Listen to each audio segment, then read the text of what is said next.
You are the placebo. You are the placebo effect that you seek. You're the placebo effect that you're looking for. And I think there's so much more to this than meets the eye. Welcome back, guys. Today I want us to have a chat. I'm with someone here, and I will be, having a chat, really just driving the narrative about placebo. There's been a lot of medical studies that have been done, to look at this concept of the placebo effect. And initially, obviously, it was done just to see if a medicine works or not. So someone would be given the actual medicine and a dummy version of the medicine, which is not supposed to work. But then throughout many studies, it actually was seen that the dummy medicine, which is not supposed to work, actually produced the desired effects. So if someone was expected to feel excited after taking this medicine, a lot of people who took the placebo would report those experiences. People who actually were expected to feel, calm and a little bit sleepy, after taking the placebo, they would experience that. I'm going to focus on the placebo. Because what this means is that there's something more to the mind than we actually realize. That very same placebo medicine would be taken to a different group. That group would be told that, look, this is going to make you, sleepy, it's going to make you this, or it's going to have the opposite effect to the other group. And over time, this studies kept on showing that each and every group that took the placebo, a lot of the times, reported experiencing whatever they were told that the placebo would do. So you'd have a placebo here, and you claim that it's going to make them excited and agitated. On the other side, you have a placebo, and you claim that's going to make that group calm and soothed. They'll feel soothed. You find that both groups report experiencing exactly what you told them that they would experience. Now, a lot of scientists and medical researchers would claim that, this doesn't work and all that. But it does actually show something that they don't understand about the human mind. That the human mind is primarily the matrix. The human mind is an environment that you can create and prepare with particular parameters. So when you tell these participants in these experiments that, look, you're supposed to experience this, and that, the mind understands that that's input. Then there's an expected output, which is these experiences. So the mind already understands from a functional perspective that this is what's supposed to happen. So when the person takes the placebo, they've already built an environment, a process, a method in their brains through their subconscious conditioning and accepting that this is what's supposed to happen. They've already built, a pathway, the neural pathway to produce those results. So when they take the placebo, they end up experiencing those things. But let's take it a step further now. Because you are, in fact, the placebo. What that means is that you can actually experience what you want to experience. Build a system, build an expectation using your mind and other portals in your body, understanding that your body is literally a machine, a weapon, a tool to help you optimize your experience in this world. I repeat, your body, your mind, your organs, your organelles, up to the subatomic level, these are tools that you have. You have divine right over these tools. You have absolute control, or at least you should, over these tools. And you can use these tools to manipulate your conditions and optimize your experience in the world. That's exactly what I'm coming to when I say you are the placebo. We see a lot of times people looking for solutions outside of themselves. That's why you have false prophets like Alf Lukau, the false prophet. False prophets like Shepherd Bushir, and institutions that are dedicated to giving people hope at certain experiences because they believe that there is a solution somewhere.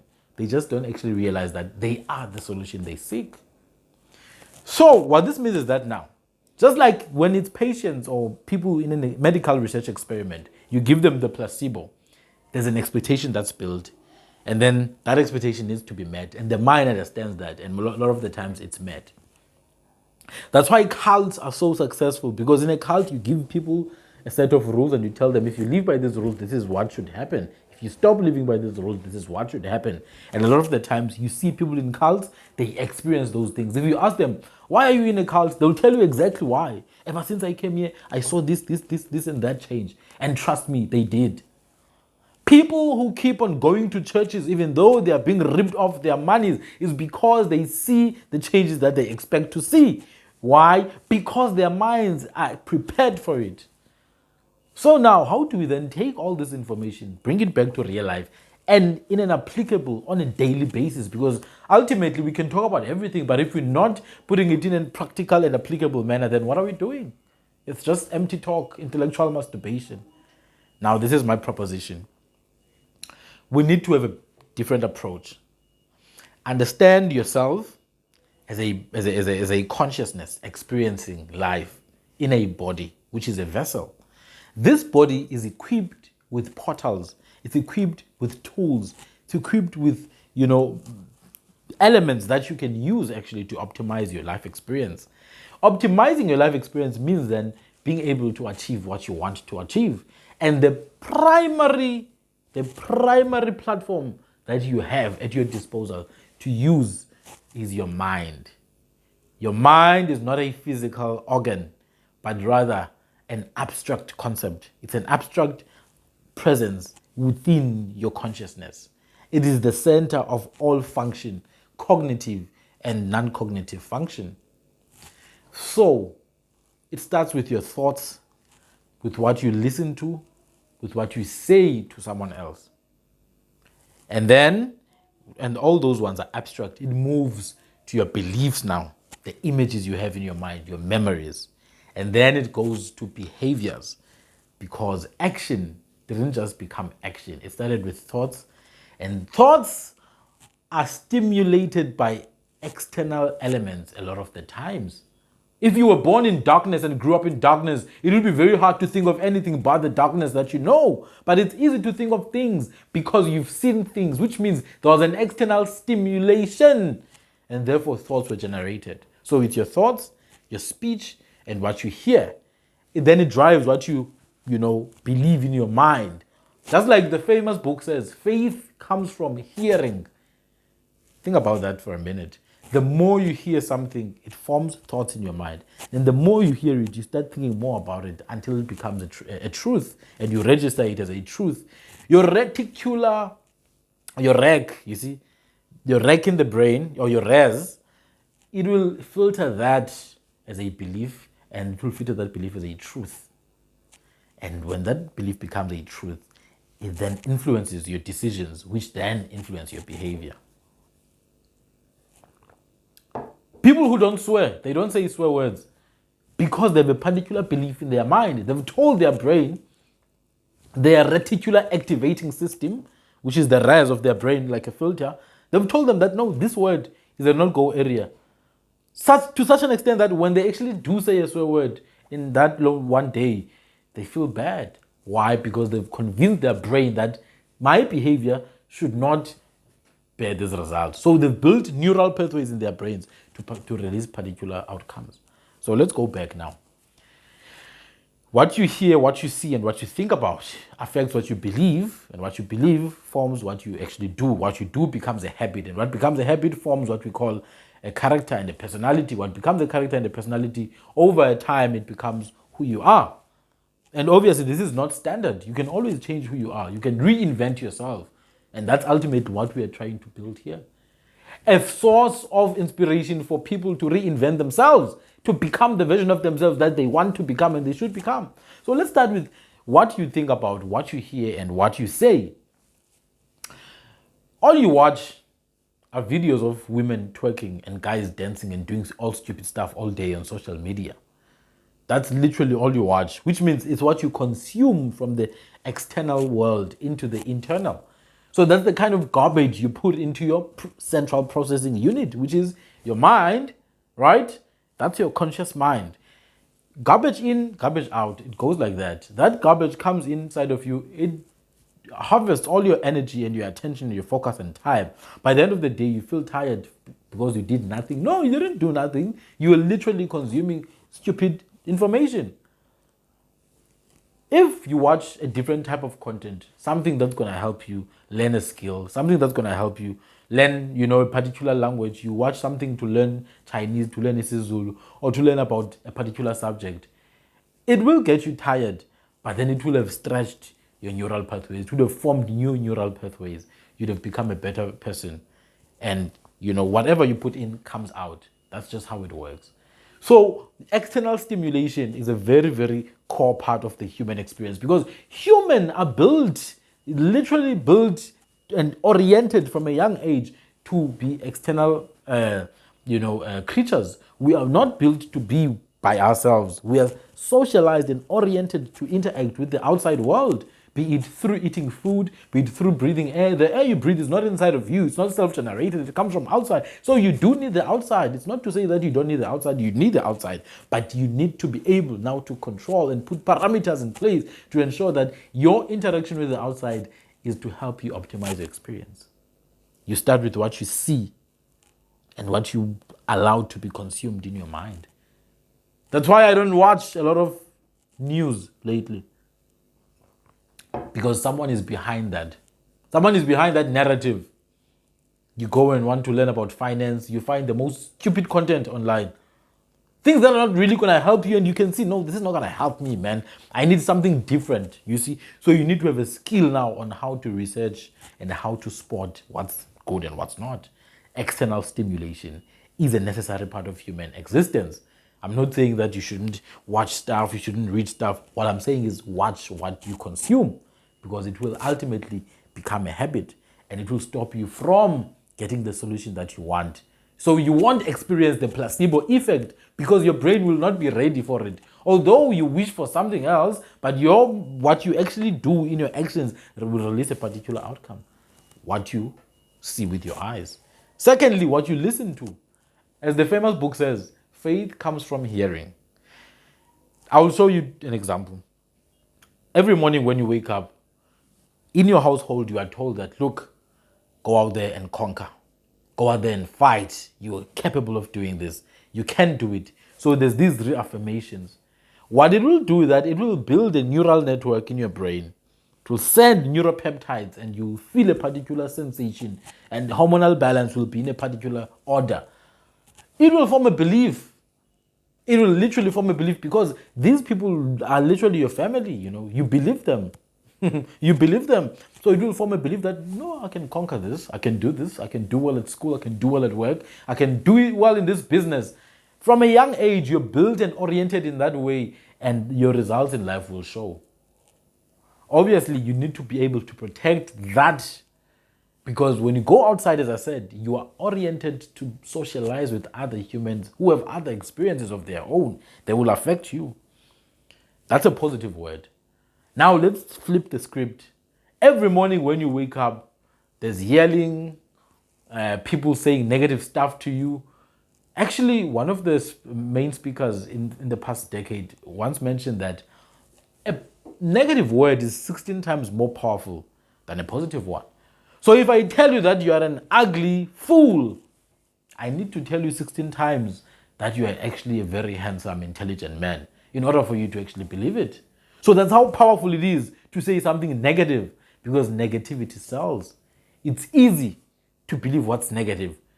And a lot of the times it's easy because innately some people already believe it. So when someone says something negative about you, they're just reaffirming your own beliefs. And therefore it's going to be hard then to stop believing that. So I have to keep on repeating it, say 16 times. At least that's what research shows. So what you hear will ultimately affect what you think about, and what you think about will then translate into a belief, or a belief will translate into a behavior. Thirdly, what you say to other people and to yourself, because what you say to others is literally what you say to yourself. Research has shown that 92% of what you say to other people downloads into you first. You don't get a free pass.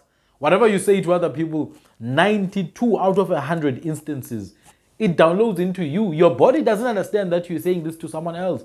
Your body literally thinks that you're actually saying it to yourself, because your body is your body. So when you say you love someone, you feel good about it. You don't say you love someone and then you cry because you are sad. No. When you say you love someone and you really love them, whether it's your child or it's your mother, it feels good, man. It's empowering. Because your body understands that as loving yourself. That's how the body understands. So whatever you say to other people will download to you. Whether it's negative or positive is your choice. People who tend to say negative things to others, look at them very carefully. They are not the happiest people at all. Research cannot lie, man. The body, whatever you say and spew out of your mouth, the body will take that and internalize it. It's the body. The body speaks. Every part of your body has a frequency. It's alive. It's alive. Trillions of cells are alive. Full of life, vibrating every single second. So whatever you speak, whether to yourself or you think you're speaking to someone else, trust me, 9 out of 10 times, you're speaking it to yourself. So you cannot curse and bless with the same mouth. Neither can sweet water and bitter water come out of the same fountain. So watch your mouth. Watch what you hear with your ears. And watch what comes through your eyes. Because these things will affect your mental faculties. Your mental faculties are central because this is one of the most essential aspects to what we're trying to build here, the mindset. Because the mindset now, it's literally the set of the mind, set of data that is generated in the mind through your external interaction. Now let's leave the external. Come to the mind. You say all this negativity, you watch all this stupidity and futility, and you think about all this garbage. That's not going to help you. What do you think is going to happen to your brain? You're frying your brain. You're literally frying your brain. And you'll become some average guy somewhere there looking for a handout. And when you see people who don't give a damn about you, you want them to feel sad. No one should feel sad about you at all. You're living a life and should be responsible for your life. This is what people need to understand, including black people. Oh no, we were oppressed. Yes, we were. And we still are being oppressed. And it's going to continue that way if we don't act with intelligence. If we don't actually wake up and help ourselves. Self-help is the solution. Self is the solution you're looking for. The placebo effect that you think the government is going to give you, they don't give a damn about you. They've been using you for their own benefit for years and years. The government, they're not even the average person. You know, those people are elites, they're mafias, they're gangsters, they're criminals, members of secret societies that have sinister motives. And it's fine. That's what they want. That's what they will do. There's nothing you can do about it except changing yourself. If you can change yourself, then you will see a real change in how you even see the world. One of Andrew Tate, he mentioned something interesting, that he used to think that there was no money in the world. He used to think that there's so much poverty in the world. Until he moved up the echelons of life and he realized there's so much money, there's so much abundance. This guy is like, when you want to order a Bugatti, they will tell you that there's 10 units available, and then you call them back 1 hour later, all the units are gone. You want to order a watch, a diamond watch or whatever, there's 2 units available in the world. 5 minutes later, gone. There's a 2-year-long waiting list for a yacht of a particular type. This is mind-blowing to him. A particular ceiling had been broken because he didn't understand this. Why? Because of the exposure his mind had had all these previous years. Now he had a new exposure now. And this is what I say, going to the external. He was in a particular matrix. Which blocked and hindered him from experiencing anything beyond the boundaries of the matrix. The matrix is always there. You can't escape the matrix because the very idea of escaping the matrix is the matrix itself. You are the matrix. Why do you want to escape the matrix? Become. Don't escape. Don't detach. Connect. They'll be like, yo, you must detach from everything. No, you can't detach because you're one. You are one with everything. Why do you want to detach? You are literally one with everything. You can take a sample from your skin. You'll see potassium, calcium, magnesium, carbon. You go to the soil. You see exactly what you see in your skin. You go to the blood. You test. You see hydrogen, oxygen, hemoglobin. You go to water. You see some elements you share with water. You go to the trees. You find the same thing. You go to every living element in this world. You are that. And you're telling me you want to escape and detach. There is, though, an aspect that you should escape. The matrix that is being created for you. You can't accept that. You should create your own matrix. That's exactly what we're trying to do here. We're not actually trying, we're actually doing it. Cut off anything that is imposed upon you from the external. Build a system that's going to filter everything that comes from outside. Filter it, process it within the functionalities of your mental faculties, your brain, and then you manipulate that and optimize that to produce outcomes that are going to be beneficial to you. So after guarding now your environment, who you interact with, you can't force people to be positive. You can't force people to say nice things to you. You can't force people to, not to stop dancing and twerking online, but you can decide who to interact with now. So before you interact with people, there should be a scanning process. You can't just have anyone in your life just because they're smiling, you accept them. You can't. You should scan people, just like you scanned when you're trying to apply to a company. When you try and apply to a school of prestige, you get scanned. You can't just be accepted because they need a particular matrix to exist. They need you to be a good character, good fit, a good fit for that matrix. That's why companies spend millions and millions in recruitment and procurement, because they understand that they are building a particular matrix. The matrix is the environment within which you exist. It goes at different levels. Your household is literally a matrix that you build. But a lot of people have even given up that right to the government. You don't even control your own children. You don't control your wife. You don't control yourself. Your wife doesn't have any control over you or the children. It's just whatever the government says, let's go for it. That's the matrix that you should try and don't escape it, break it, destroy it from your life. So now we've spoken about the external stimulation that influences your mental faculties. Your mental faculties is your thoughts, your beliefs. I'll give you an example. You experience a carjacking incident in a particular location today, and you had never experienced that before in your life. 3 months down the line, you come back to the same spot. Do you know what's going to happen when you pass that same spot? You will associate that spot with that traumatic event, especially if you had not dealt with it. So when you go to that same spot, you will think that, damn, I once experienced this. You'll be more vigilant. There's nothing wrong with that. But then there's something wrong with when you now take it, magnify it into every aspect of your life. Whenever you experience a failure in relationships, a failure in marriage, a failure in business, a failure in your health, every time you see something that reminds you, you get triggered to relive the same experience. That's living in the past. You're scared. You live in the familiar. You shouldn't live in the familiar. Destroy the familiar because it's gone. Construct a new reality for yourself. That's what I did sometime last year. I sat down. I wrote down 2 lists. One titled Deconstruct. The other one titled Construct. The reason why I did this, I realized that I can't mix good and bad in one. Let me not say good and bad. I can't mix, if I want cold water, then I need to have cold water. If I want warm water, I need to have warm water. I can't mix the two because otherwise I'll have a mixture, something in the middle. So what I did was to write a list of what behaviors, what beliefs, what habits I need to deconstruct. Literally deconstruct them. I wrote them down. Fear of failure, fear of disappointment, fear of taking risks and all that. And then I wrote down everything that I needed to construct, because you can't just be a clear playing field. You need to, whatever behavior you remove, replace it with another behavior. So I decided what I'm going to construct in place of whatever I deconstruct.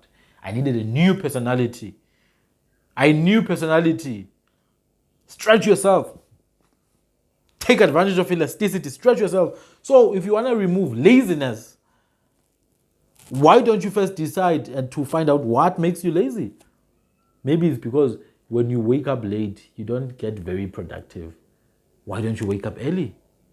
Oh no, I need to watch a series at 10 p.m. Then you have to decide whether the series is more important than your productivity the next day.